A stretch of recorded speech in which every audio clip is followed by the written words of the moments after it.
wabarakatuh. Perkenalkan, nama saya Nur Korea Alfiani, NIM 191012732009 dari kelas A02.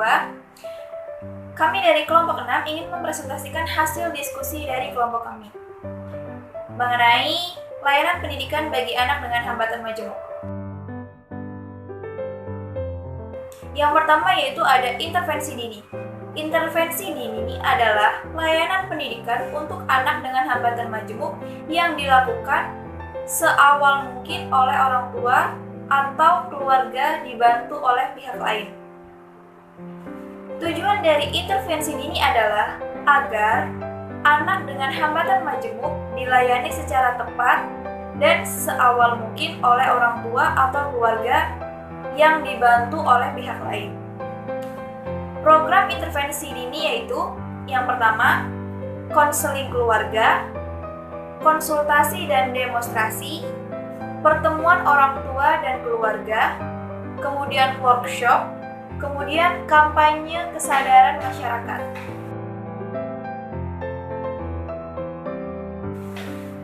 Kemudian ada pendidikan dini bagi anak dengan hambatan majemuk. Pendidikan dini bagi anak dengan hambatan majemuk adalah pendidikan untuk anak dengan hambatan majemuk pada usia 2 sampai dengan 6 tahun yang merupakan pendidikan prasekolah. Tujuan dari pendidikan dini pada anak dengan hambatan majemuk adalah agar anak dengan hambatan majemuk dilayani secara tepat dan seawal mungkin di lembaga pendidikan. Dan yang C yaitu layanan sekolah khusus.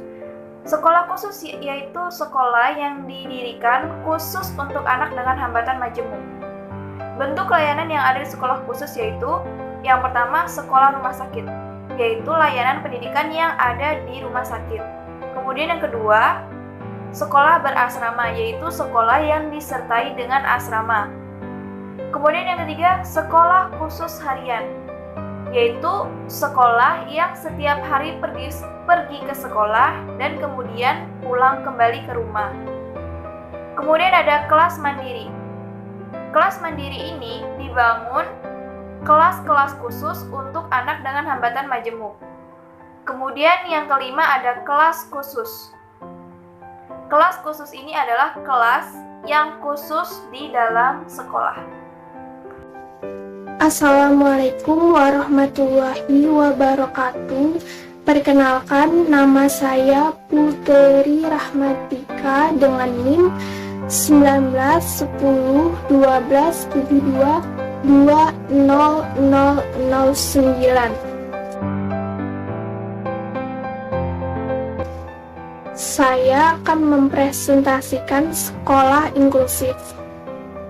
Sekolah inklusif adalah sekolah yang membantu semua anak tanpa memandang fisik, intelektual, sosial, emosional, linguistik, atau kondisi lain, termasuk anak dengan hambatan majemuk.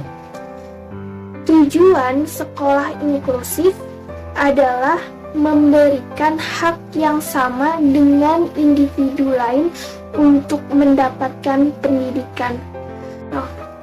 Hal yang dipertimbangkan pada pendidikan inklusif pada anak dengan hambatan majemuk. Yang pertama, jumlah individu anak hambatan majemuk. Yang kedua, jenis dan tingkat hambatan. Yang ketiga, adanya guru pendidikan khusus. Yang keempat, sarana dan prasarana. Pendidikan vokasional. Pendidikan vokasional adalah pendidikan untuk mempersiapkan anak hambatan majemuk dalam bekerja.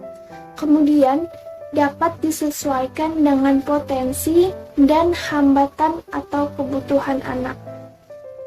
Tujuan pendidikan vokasional adalah agar anak dengan hambatan majemuk dapat mandiri, memiliki kualitas hidup sosial yang baik, dan persiapan bekerja. Perencanaan vokasional berdasarkan perencanaan individual dan sistematis. Pilihan kerja mana yang baik untuk anak hambatan majemuk tergantung pada kemandirian dalam bekerja dan komunikasi serta mobilitas.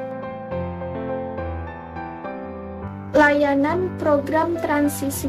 Layanan program transisi adalah layanan untuk anak yang sudah usia 16 tahun untuk bisa menunjukkan prestasi, keterampilan, serta apa yang anak mau dalam belajar dan apa yang mau anak lakukan setelah sekolah. Tujuan layanan program transisi untuk membantu anak hambatan majemuk mengalami peralihan transisi di dalam layanan pendidikan dan layanan lain.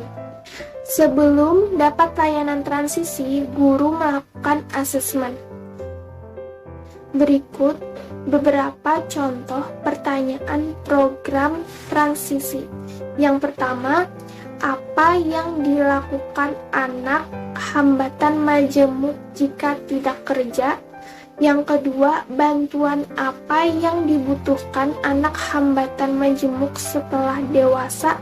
Yang ketiga, pelatihan atau pendidikan apa yang direncanakan anak hambatan majemuk saat dewasa?